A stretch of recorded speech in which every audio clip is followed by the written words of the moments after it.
ជំរាបសួរប្រិយមិត្ត Facebook សួស្តីដុកទ័រឆ្កែឈុនសទ្ធីអាប់អូនសម្លាញ់ចិត្តប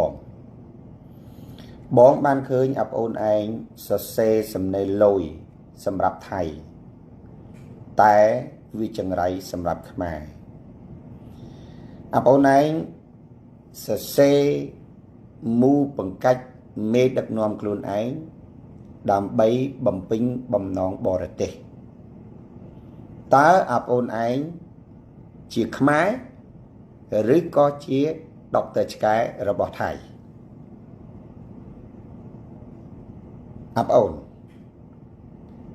សំណេរអាប់អូនឯងនេះមិនមែនជាសំណេរដែលបង្ហាញអំពីទស្សនៈជាតិនិយមទេអាប់អូនឯងត្រូវដឹងថាមេដឹកនាំនយោបាយនិងមេដឹកនាំប្រទេសនីមួយៗអាណាបើមានមេដឹកនាំគេជជែកគ្នាជាធម្មតាតែងតែមានថតសម្លេងគ្នាទៅវិញទៅមកគឺជារឿងធម្មតាហេតុអីបានជាគេត្រូវថតពីព្រោះវាជាកិច្ចការងារប្រទេសទាំងសងខាងដូច្នេះដែលអាប់អូនឯងលើកឡើងថាហេតុអីបានជាលោកហ៊ុនសែនអន់ចរិតលួចថតសម្លេងគេដើម្បីបង្ហោះអាប់អូនឯងការពារខ្មែរឬក៏ការពារថៃអ្វីទៅដែលហៅថាលួចថតគេខលមកយើងក្នុងការងារប្រទេសជាតិគេពឹងយើងគេអង្វរយើងបើយើងមិនមានឯកសារជាកាលប្រវត្តិជាសម្លេងក្តីជាការសរសេរក្តីមិនបានហៅថាមេដឹកនាំជាតិហើយ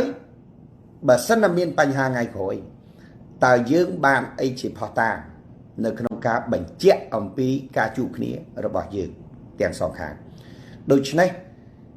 ការសន្ទនារវាងផែថងឋាននិងសម្ដេចតេជោមិនមែនជារឿងលួចថតទេគឺជារឿងដែលច្បាប់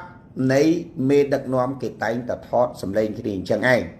ផែថងឋានក៏មានតេជោក៏មានចុះថាហេតុអ្វីបានជាយកសម្លេងដែលជជែកគ្នាជា2ជា3ជា4នាក់ហ្នឹងយកទៅផ្សាយបញ្ហានេះត្រូវសួរផែថងឋានថ្ងៃទី15ផែថងឋានជជែកមួយសម្ដេចតេជោសូមឲ្យសម្ដេចតេជោជួយអន្តរាគមន៍ទៅសម្ដេចម៉ាណែត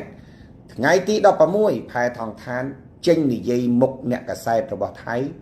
ថានាយករដ្ឋមន្ត្រីខ្មែរមេដឹកនាំខ្មែរ unprofessional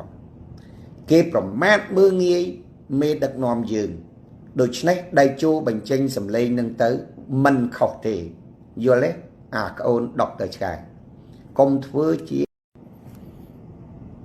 ជំរាបសួរប្រិយមិត្ត Facebook សួស្តីដុកទ័រឆ្កែឈុនសទ្ធី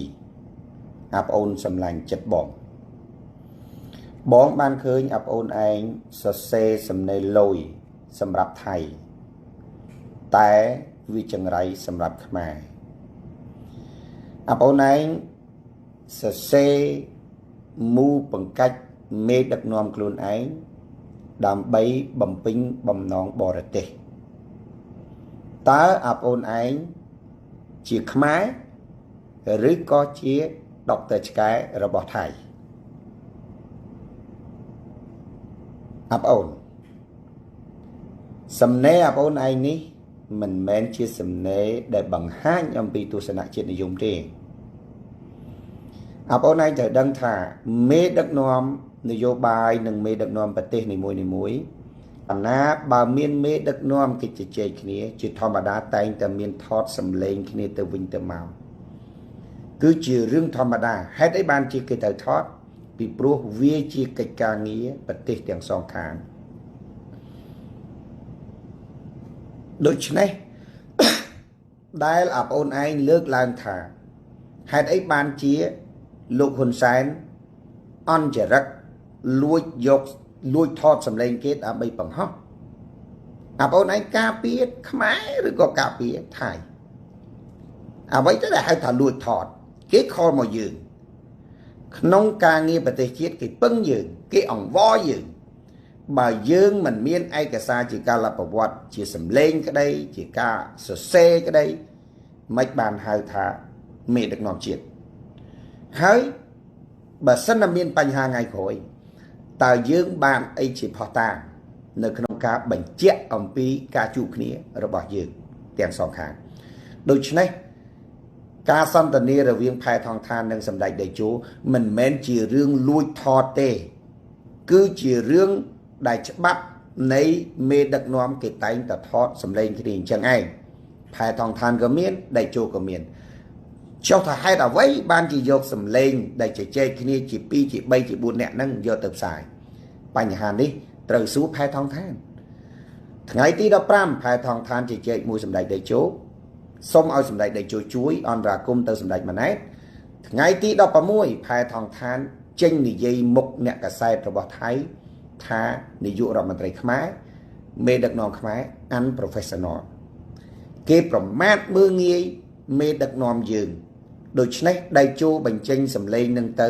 មិនខុសទេយល់ទេអាក្អូនដុកទៅឆ្កែកុំធ្វើជា